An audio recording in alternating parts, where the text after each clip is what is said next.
have 2 tablespoons of cream cheese in here, 2 tablespoons of feta cheese, and 1 of mayo. We're gonna mix this until it's nice and creamy.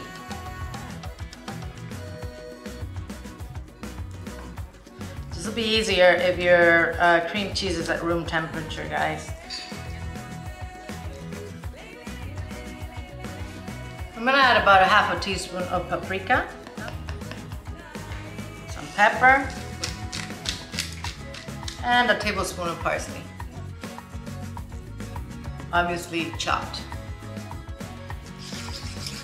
Mix that well. This doesn't need any salt. The feta cheese is salty. So is the mayo and the other cheese. So now we're going to cut our peppers to stuff.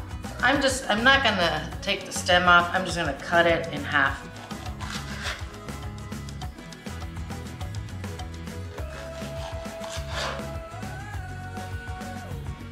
I washed these, by the way, and I'm just gonna take the seeds out.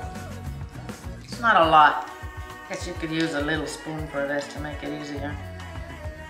And now we're just gonna fill them. Very easy, great, crunchy, low carb snack.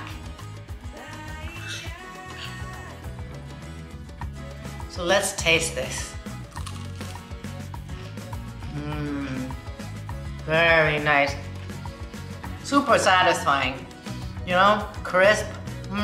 Got the cheese in there. Very, very good. Thanks for watching. I'll see you soon.